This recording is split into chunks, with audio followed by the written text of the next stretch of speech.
All right, let's head on over to the other side and find out what number 3 is. And don't give it away. Okay. Find out what number 3 is, and we'll go from there. I'm trained. Yeah, I know. I wanted to say what it is too, right?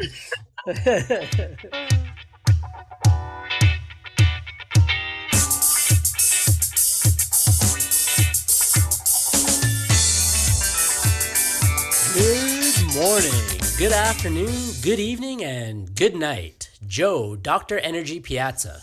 Rara is in the house. Catherine Asaro Myers. Welcome back to BU Network Podcast, Conversations Worth Having. On our podcast, you can expect 3 things. 1, the BU guest moment.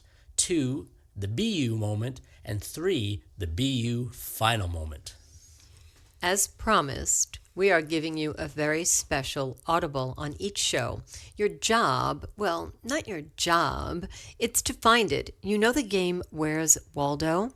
Well, here we will ask you to listen for that audible. Hello, Dr. Energy. Hello, Rara. I really love what's happening today here with us. Oh yeah? What's that? What specifically are you loving? I'm loving the education aspect of what we're doing and what we did. I'm loving the tips and smart tricks to remembering and to learning. I never thought counting to 10 would be so fun. Okay, quick. Number 6. Gun. Excellent.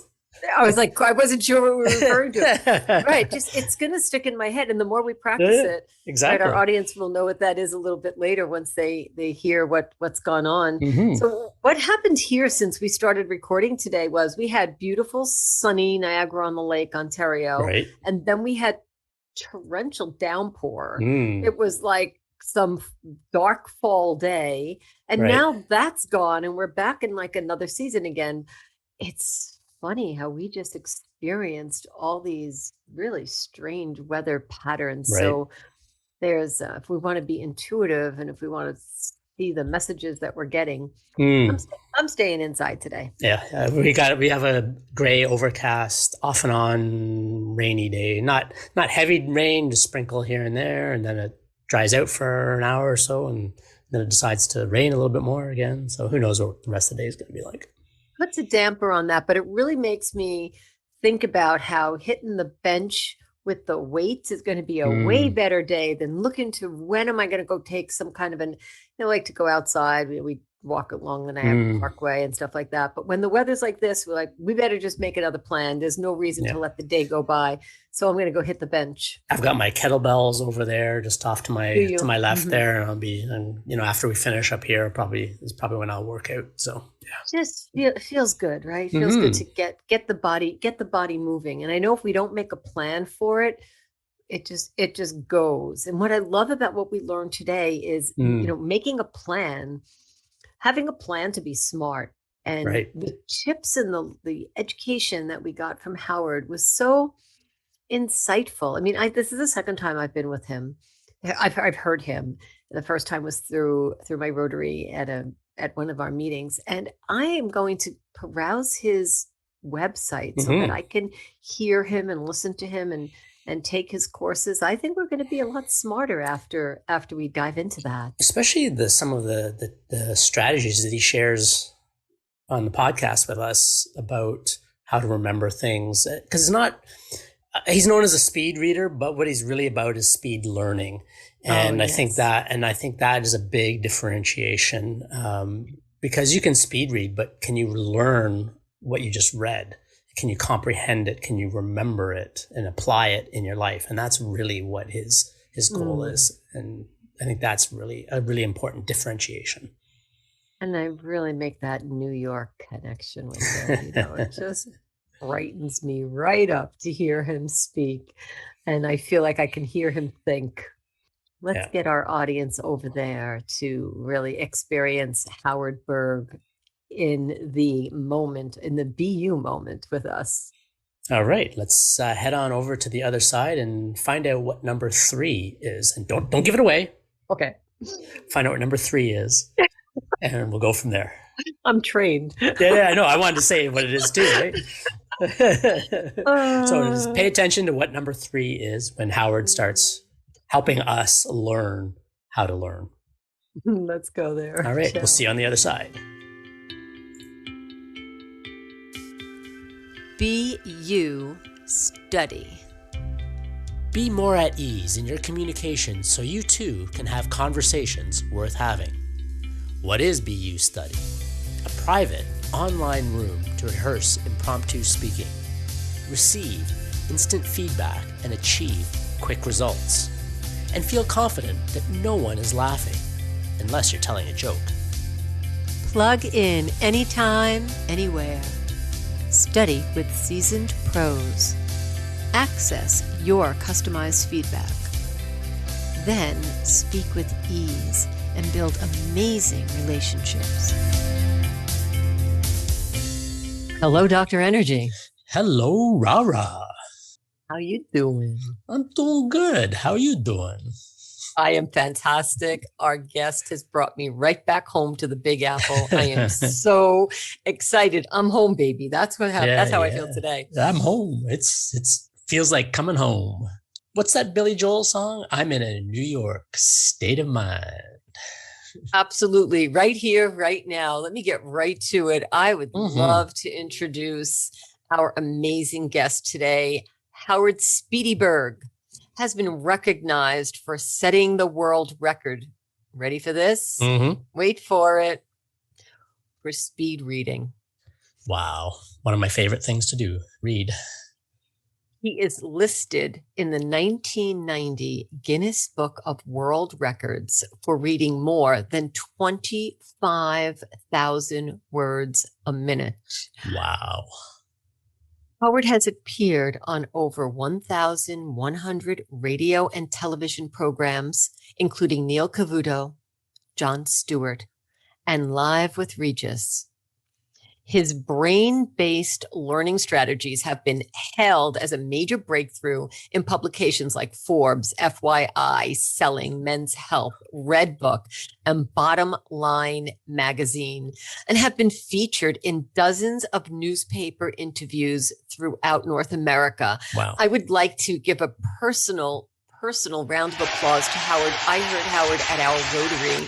Yes, let's applause for him, please. Our Rotary Club of St. Catharines. And when Howard was presenting in our meeting, I was blown away, glued to the screen, didn't want him to stop speaking. Howard, welcome to BU Network Podcast. Yes, welcome. Thank you for having me. Thank you. I really, really appreciate you being here. Howard, I know you must answer this question a million times. How did you figure out that you could read 25,000 words a minute? Well, when I was younger, I lived in the projects in Brooklyn, which was not a great place to grow up. A lot of gangs, very violent. And I found the safest place in the neighborhood was the library, because gang kids would rather be dead than caught in the library. So I read a lot, and I read well. I had college reading when I was 11. And I went to the State University of New York, Binghamton, at 17 to major in biology. Well, my last semester of my junior year, I got interested in the brain. There's a branch of biology called psychobiology, not psychotic biology. That's French. Psychobiology is biology of behavior. And so I told the dean I want to major in psych and bio. And he said, you have 1 year left. You had no psych courses. I have to do a 4-year program in 1 year and finish bio, and I had 3 jobs. He says, you're not smart enough. That's when I realized they never taught me how to learn. So I figured out how to learn. I got up to 80 pages a minute. I did the 4-year psych program in 1 year. And then I took the graduate record exam in biology. So in 3 nights, I reviewed 48 books like biochemistry, genetics, cell physiology. I got 3 questions wrong. So I was in the 99th percentile. And then I wondered, was it me or the system? So I taught this to kids that are 11 to 15 years old, and they did a semester of lifelong developmental psychology in a week. And they took the advanced placement test, and they all, 15 out of 18, passed the college course in 1 week. Wow. That's amazing, Howard. No, I watched you, heard you perform, speak, present at our Rotary Club. And you did an exercise. I know maybe it's difficult to do it without the visuals today, but you did an exercise about teaching us how to remember things by giving us images. Can you talk to us a little bit about this process? We could do it. You don't need to. Let's do it. Let's do it. Yeah. Yeah. All right. I'm up for that. Yeah. Well, people say, you read 80 pages a minute. Do you remember anything? And the answer is, yeah, I remember a lot, but so can you. You just never were taught how. So I'm going to do an experiment now. I'm going to give you 10 things to remember. You might remember it from the other Rotary. Right. And I won't show you how, and our audience can do this with us. And then I'll show you how. And what was a seemingly impossible task becomes effortless. And then when you're done, I'll show you that it's not a drill, it's a tool and how to use it. Okay. So we'll start off with the 10 things. You want to remember pole, shoes, tricycle, car, glove, gun, dice, skate, cat, and bowling pins. And it's probably safe to say those who weren't at your Rotary Club don't know all 10 things right now. Well, they will. And not only will they know it in 3 minutes, but they could teach this to children as young as 3, and they'll learn it too. And it is that simple. 2 tips. First, you only remember 10% of what you read and 90% of what you say and do. Since this is a tool, you want to remember it. So when I ask you to say and do, please do. And that's for our audience as well. The ancient Greeks discovered a shortcut for learning a list. Take a list that you know that's hanging in your memory and hang the new list on it. It takes less time. I'm going to bet everyone listening to this podcast can count to 10. I feel very confident that I'm right. And we're going to use those 10 numbers to learn those 10 items super fast. Are you ready? Yes. Ready, Howard. The number 1 looks like a pole, like a flag pole or a lamp pole. So when I say 1, you say pole. 1. Pole. Pole. Perfect. 2 is the number of shoes you wear. So when I say 2, say shoes. 2. Shoes. 1. Pole. Pole. Perfect. 3 is a tricycle. There's 3 wheels on a tricycle. So 3 is Tricycle. Tricycle. 2 is Shoes. and 1 is Pole. Pole. perfect. 4 is a car. There's 4 tires on a car. So when I say 4, say car. 4. Car. Car. 2, jump to 2. Shoes. 1. Pole. Pole. 3. Tricycle. Notice I'm jumping all over the map. It's not mattering anymore. You're learning how to do it. 5 is a glove. There's 5 fingers in a glove. What's 5? Glove. Glove. What's 3? Tricycle. Tricycle. What's 1?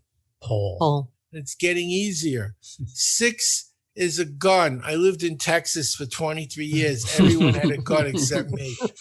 6 gun. What's 6? It's a Gun. gun. 4 Car. and 2. Shoes. Perfect. 7 is lucky in dice, at least on the first throw. 7 is dice. What's 7? Dice. And what was 5? Think of fingers. Glove. Glove. 3, Tricycle. Tricycle. 1. Pole. Pole. We're almost done. Rhymes work. Say 8 skate. 8. Skate. Skate. What's 8? Skate. Skate. 6. What did they love in Texas? Gun. Gun. Good. 4, Car. Car. 2. Shoes. Shoes. Perfect. 9 is a cat. How many lives does a cat have? 9. 9. So 9 9. is a. Cat. Cat. And 7 was lucky in what game? Dice. Dice. And 5 is a. Glove. Glove. 3, Tricycle. Tricycle. 1. Pole. Pole. Last one is 10. 10 bowling pins in an alley. 10 bowling pins. What's 10? Bowling, Bowling pins. pins. Let's do the list that you couldn't do now, and then I'll show you how it's used. 1, Pole. Pole. 2, Shoes. Shoes. 3, Tricycle. 4, Car. Car. 5, Glove.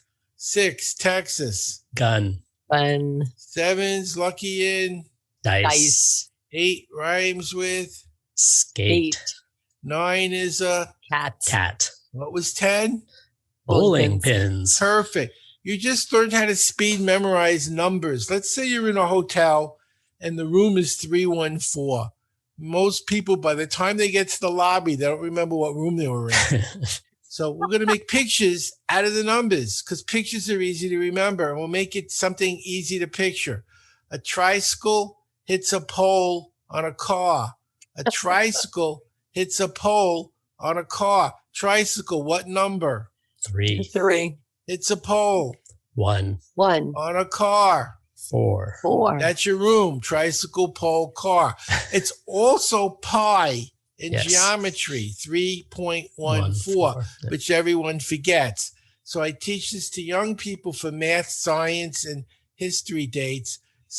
People that are older use it for percentages, due dates, phone numbers, room numbers, even product SKU numbers. And the 0, because numbers only go 0 to 9. That's it. That's the alphabet numbers. The 0 is the 10 bowling pins. All the others are 1 through 9. Easy to remember. Wow. That's awesome. I love this exercise. I love it. It's interesting. I have that you studied 4 years of psychology in 1 year. I have a minor degree in psychology from undergrad as well. So I can totally appreciate the depth and how much there was to learn in 4 years to do it in 1 year. It was hard. I took like psychophysiology, testing and measurement, statistics, neuropsychology, neuropsychology, motivation, and plant systematics, which was not light learning either. And so I had 6 science courses, 4 credit courses and 2 1-credit courses, and 2 4-hour labs. Back then, lab reports were done on a slide rule, so it took 16 hours. Wow. So 40 hours of lab, 18 credits of school, and 3 jobs of 18 hours a week. So it was pretty. I wouldn't recommend. I was young. I didn't know better. I wouldn't recommend. When we're young, I got out of college. My first job, I worked in a Title I school in New York. My interview was, teachers get killed here. Do you want the job? And instead of saying, hell no, I'm like, nailed it. I was a kid. Of course. You don't think about it. You don't think, yeah, sure, I want the job. I just want a job, man. That's exactly. That's, you're a kid. You're out of college. Your mom said, go get a job. I'm throwing you out. Go get a job, right? And that was 10 years. 4 teachers went out on gurneys. One in a coma. It was a scary job. It really was. 2% graduated in one of my schools. 2%. Wow. 98% dropout rate. And I volunteered to teach learning. They wouldn't let me. They said it wasn't in the curriculum. So I said to the principal, how can I ruin your numbers? You got a 98% failure rate. So I quit to do what I'm doing. And a year after I quit, they closed the school because no one graduated. They couldn't. How do you keep a school open if nobody graduates? It's crazy. And actually, one of my best friends from Toronto, he ended up going to do his doctorate in education and leadership at NYU, and is now, and his thesis was all on some of the statistics that you're talking about, why some schools are like that and how the curriculum needs to change, and et cetera, et cetera. So I love Toronto. In fact, Scarborough is one of the suburbs. That's where I grew up. Oh, well, then you'll like this. Many years I was working with the Learning Annex, and I met a vice principal from Scarborough who came to my class. He said, I want you to train my students. They're in 3rd grade. I said, 3rd grade? That's too young. He said, not my school. My kids in 3rd grade have 8th grade reading. I said, really? He said, yeah. I said, I'll do it, but I can't promise you any results because they're so young. So I went to Scarborough. I trained a class of 8th grade, of 8-year-olds in 3rd grade. Every one of them doubled. One girl was reading in 5 seconds a page. It was it made me feel so good because I'm thinking, this kid's 8 years old. She could read 5 seconds a page.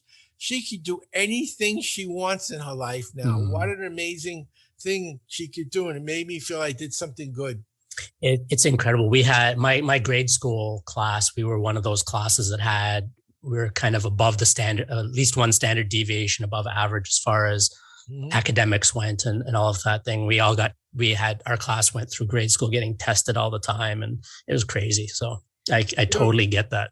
Your Canadians are much smarter than Americans. And I'm not saying it to make you feel good. It's actually true. There's 40 million Americans who can't read.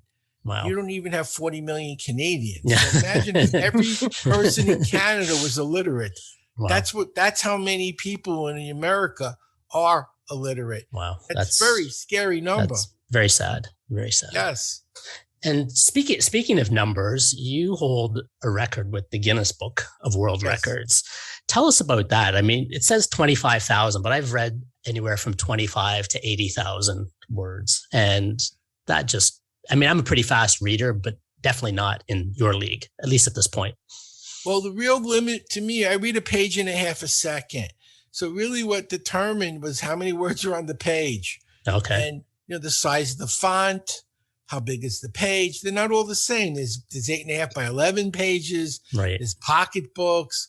So, everything's a little different, but it's about a page and a half a second. Right. And one of the limiting factors is I had to turn the page.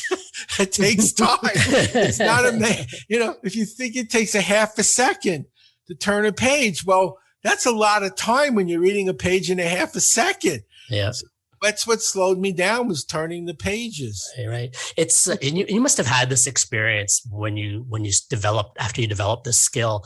I had this in university. Somebody was watching me read a book, and it was just a book for pleasure. It was a novel of some sort, and I was like flipping page about Right. It wasn't page every second and a half. It was a little slower than that, but they were faster than most people. And the guy sitting beside me goes, "You read awfully fast, but do you remember it?" I'm like, "Sure, here, take the book." It asked me a question on anything of the last 20 pages. And he started asking me, and I was like, "Yep, this happened, blah, blah, blah." And people are always amazed that you can actually remember and comprehend, take in the information. Well, that's what happened on the Regis show. I was just going to ask you about, no, Howard, you're reading my mind. I was just going to ask you about the Regis show. Anyway, go ahead. Please tell us about it. So they told me I was going to read a book and then do like a synopsis. And I said, I can do that. So when I got there, they said, we changed our mind. We have the writer coming to test you when you're done, which is not the same as telling them what you remember. Right. And the writer was Quentin Crisp. He was a very famous writer at the time. Mm-hmm. He wrote a book about going to the movies, except it wasn't a book. It was an encyclopedia. Every page and a half was a different movie or a different bio. So there was no continuity. Right. No, like when you read a story, there's a beginning, middle, and end. Right. Every page and a half was a beginning, middle, and end. Wow. Which is a lot harder than having a full story, like say The Lord of the Rings. Mm. So I read it in 20 minutes 4 times. And he tested me. I got every question right. And he asked me trick questions. So he said, what did I say about the movie, The Pirates of Penzance? I said, that wasn't one of the movies, but one of the movies. And I mentioned the movie. You mentioned if the director had seen The Pirates of Penzance and used the methods in that movie for directing instead of the ones he picked, it would have made it a better movie. So that was a trick question. It wasn't even one of the movies. I got it right. So it's sometimes, I mean, I'm not going to remember everything. Right. I mean, I'm not Rain Man. I don't do toothpicks either, but I can retain quite a lot. And the trick is to retain what matters. Yes. That's one of the reasons people don't learn. They're learning things that have no relevance at the expense of things that really have significance. And one of the things I teach them is how to determine what's relevant for not. By the way, there's a website, berglearning.com, and there's some free lessons there in my programs, and they could try some of the lessons for free to see if it's a fit for them. That's awesome. I used to teach some anatomy and physiology at a nutrition school, and what I found was students didn't know how to take notes. Some students didn't know how to take notes properly. They didn't take the relevant notes, and that's a huge issue, like you say. Would you like a new way to take notes that'll triple the amount of learning you do? Absolutely. Okay. Imagine now you have your laptop and you're in a Word document. Mm-hmm. Set up 3 columns. In the first column, write down what you're learning, what most people take notes on, the facts. Okay. Right. But that's only 1/3 of the information. So what's the other 2/3? Mm-hmm. In the second column, write down what made it interesting. What did they do to get your attention? Was it a story, a joke? Whatever it is they did that got you interested when you're writing or speaking, you could do that to get other people interested. Or another thing you could put in the second column is your insight, why this seems important. Mm-hmm. And here's the trick. In the third column, how will you use this information? That's where the learning takes place. Most people just look at a page and want magic to happen. It's going to stick forever. It doesn't work like that. And you know that from psychology. Yep. So if you put down how you're going to use it and how it's going to benefit you in life, and then you make a point of every day, do 2 or 3 of those things you said you were going to use and use it. When you start using it and the benefits actually happen, you see results that change your life for the better, you will always remember it because the benefits are what make it stick.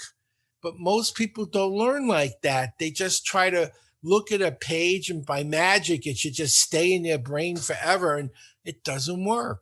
Thank you. That's an awesome tip.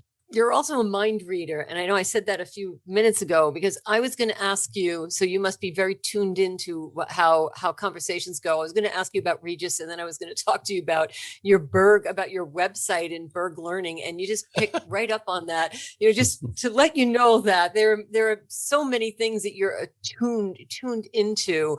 So can you share with us a little bit about, besides what you just said with Berg Learning, how did you develop that? Because this is more than a website. Actually, I can teach you how that's done. I teach that. Okay, let's do it. And actually, I think that would make an interesting segue. I agree. Intuition. I mean, most of us get a hunch or a feeling, and we try to figure out how that feeling can help us break through something. So here's what I discovered. I'm going to show you how to actually do this on demand. In psychology, there's 3 kinds of learning: literal, implied, and inferential. That's not me. That's actually psychology: literal, implied, inferential. Let me just give you an example of the 3 kinds of learning and then tell you how to use that to become intuitive. Literal. Imagine you picture in front of you a giant circle, and in the middle of the circle is a point. Just picture a circle with a point. So what are you looking at right now? Circle with a point. Right. That's literal. That's the way most people learn. There's words on a page. They don't know why they're learning it. No one told them. They don't know why they need to know it. No one told them. Just bunches of words, go learn it. And that's school for the most part. Yep. And it's boring. Yep. You have no reason to learn it. No purpose. Second level. A circle with a dot in the middle is not just a circle with a dot. It's a symbol of the sun. Now, it's a symbol of the sun in astronomy, and because many, many years ago, not recently, astrology and astronomy were the same discipline. Right. Many hundreds of years ago. So now you know what it is. So it's a little more interesting than it's a circle with a dot in the middle. But now I'm going to tell you it's the meaning of life. And you say, well, how, look, it's a circle with a dot in the middle. I don't see the meaning of life. This is the next level up, and I'm going to show you how it works. This is intuitive. A point is infinitesimally small. Wherever you look, wherever you go, there's an infinite number of points everywhere, and they're all invisible because they're infinitely small. It symbolizes spirit or God, something that's everywhere and invisible. Anywhere you look is spirit, and yet you never see it. Just like a point, it's everywhere and nowhere to be seen. The circle could be 2 things. It's an infinitely large point. It's also a boundary. Inside the circle is self, you. Outside the circle is everything in this universe that isn't you. So what does this say? At the center of everybody and everything is this one thing, spirit. We look different, we act different, but actually everything is one thing that looks different but isn't. And another way to look at it is brotherhood is more than a word. We are connected. Everyone is connected. We're all in this together. Humanity is facing challenges as a species, not just as individuals, like global warming. And we're either going to fix it together or we're going to die together. And so what the circle with the point represents is the unity of all things. Everything looks different and acts different, but at the center of everyone is the same thing that's in you.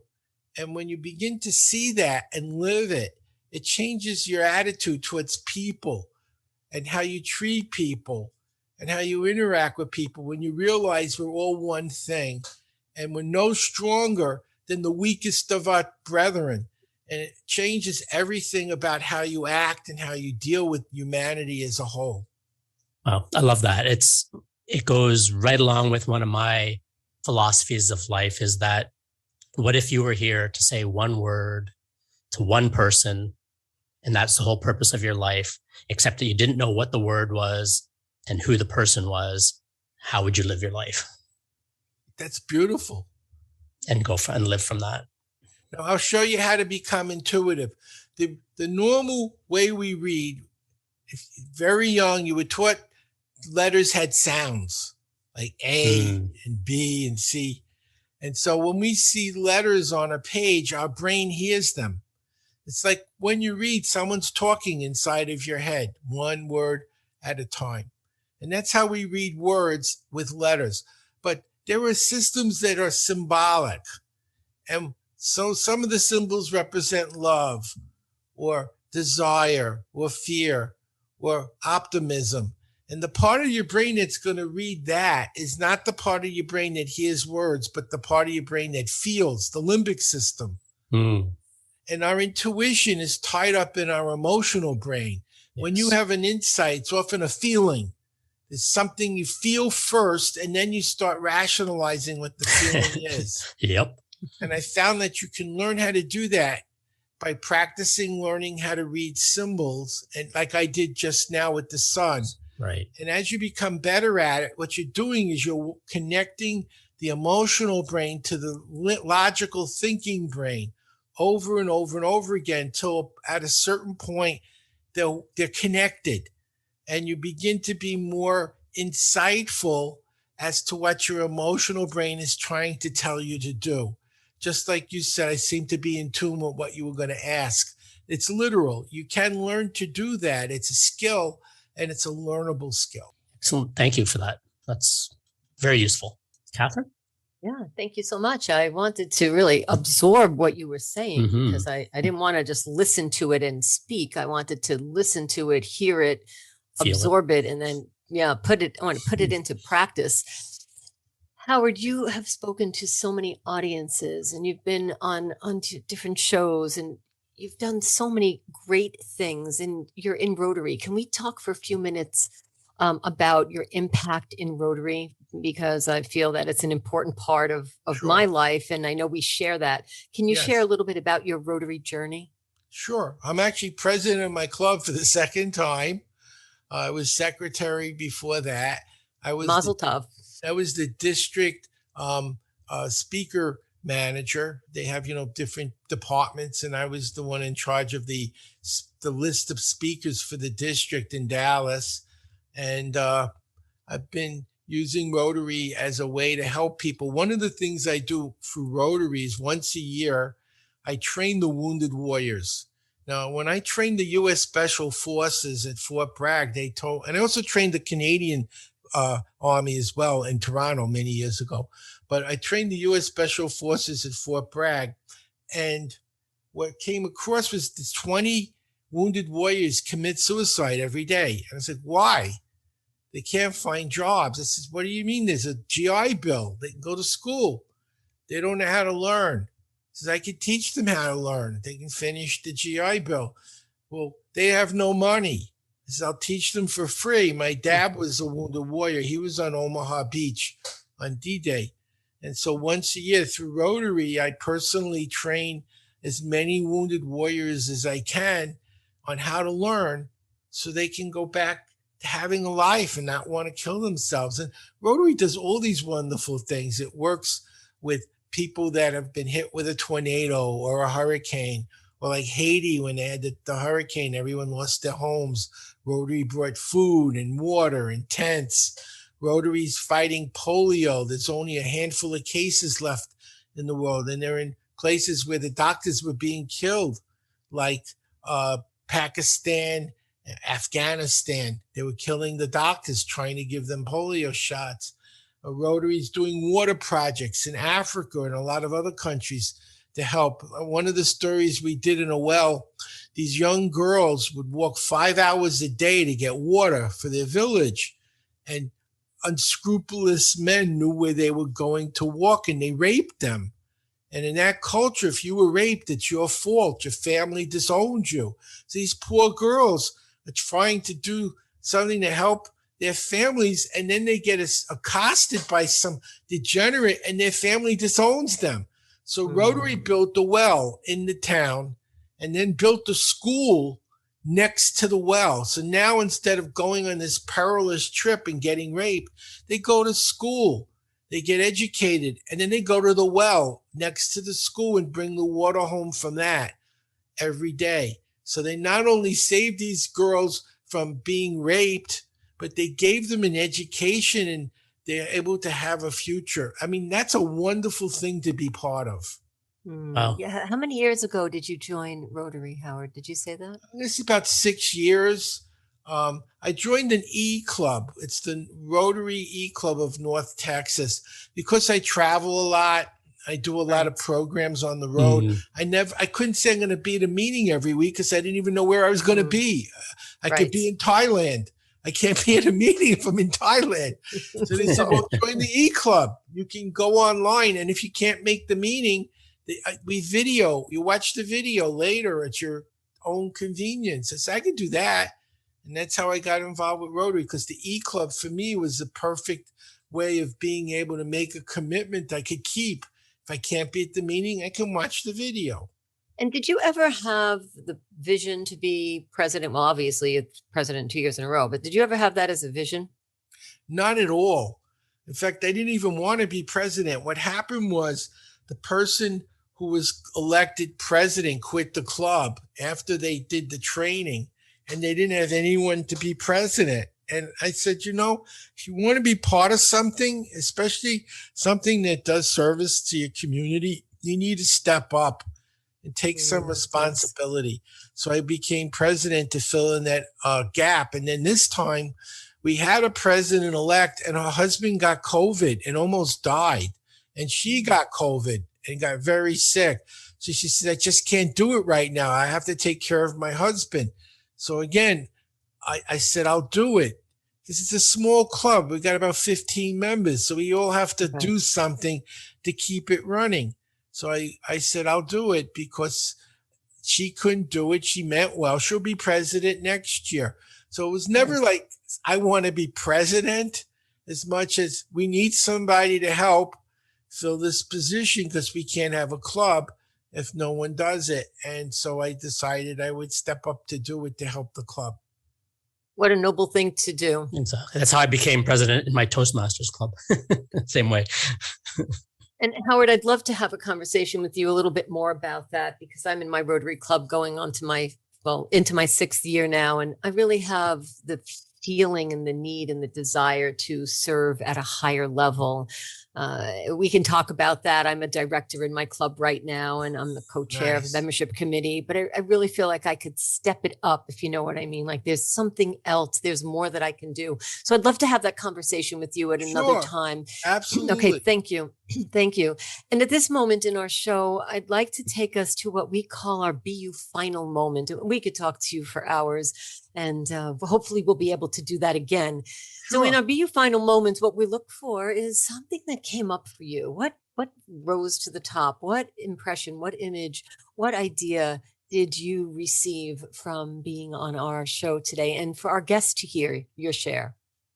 I think the way you went into Rotary, I've been on a lot of interviews, I mean, thousands, and nobody's really ever focused on my involvement. I mean, we mention Rotary sometimes, occasionally, but nobody really made that a center part of the interview. And it just made me reflect more about, you know, what it means to me and how important it is in our world.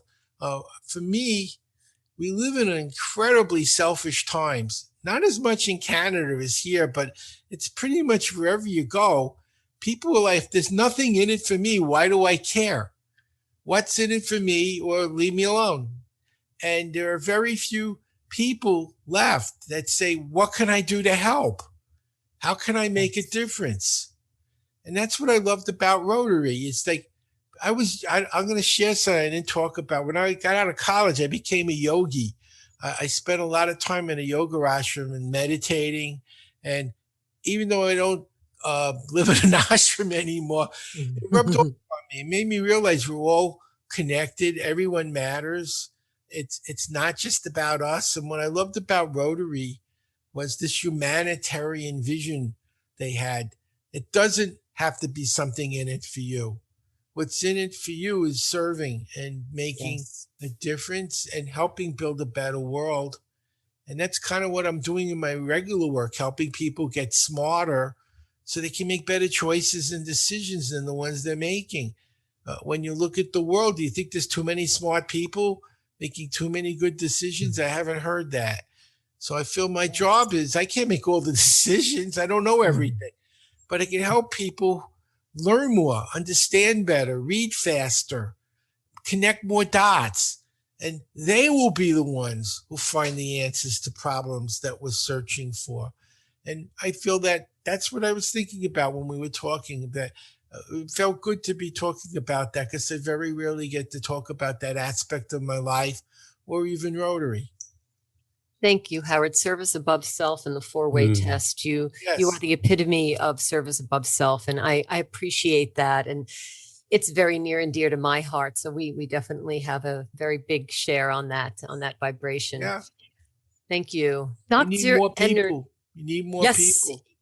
Yes, and we can talk about that, because as a membership co-chair, I would love to talk about more people understanding. That could be something we can collaborate on. Well, I told you I would be happy to come there after COVID and do a 4-hour course to raise funds for the club and help you build membership at the same time. And that's something I can do, and I would be happy to do. Thank you, because we're looking into how we're going to meet. So we will definitely talk about that as well. My club will be honored, completely honored to have you come to St. Catharines here in Niagara. Well, that's actually St. Catharines. I'm in Niagara on the Lake, but that club is in St. Catharines.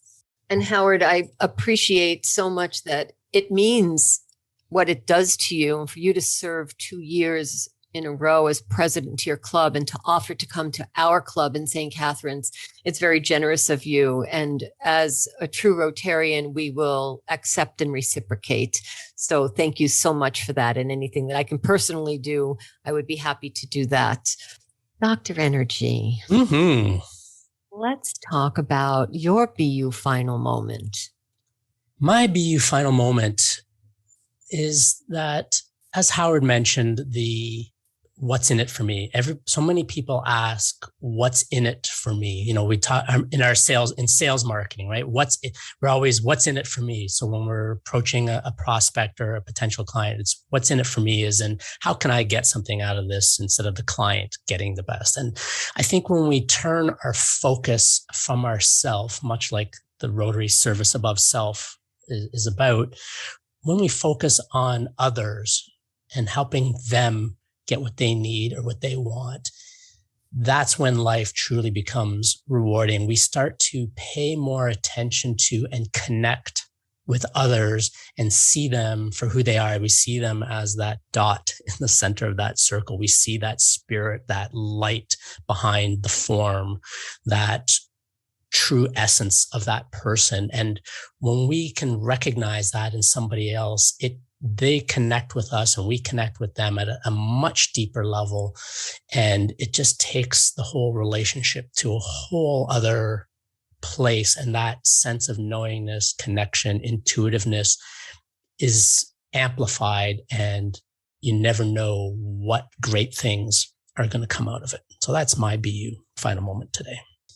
Catherine, what's your BU final moment today?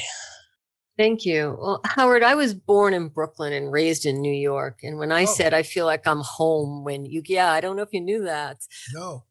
When you spoke at our Rotary and you're speaking, I feel home. And that's what I meant by that.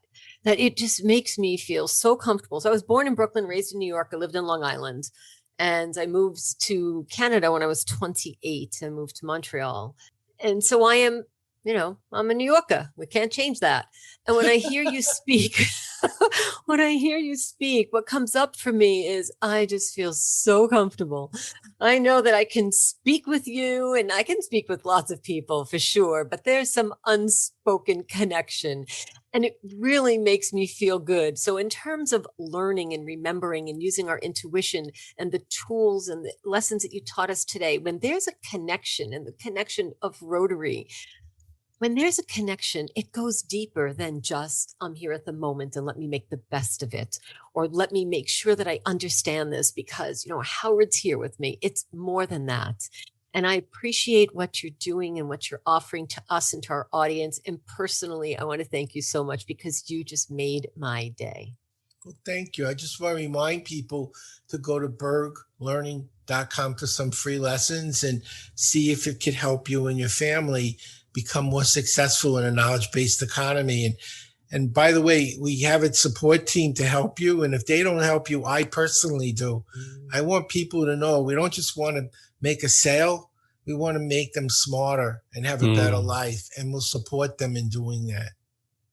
That's amazing. I was on your website and I see that it says I'm your personal bot. It's a great site. I'm going to make sure that I go on that again with my husband. We'll play around with that. Thank you for being our guest today on BU Network Podcast. Please hang out with us. We're going to ask you a few more questions. Thank you for having me. Our pleasure. Thanks, Howard.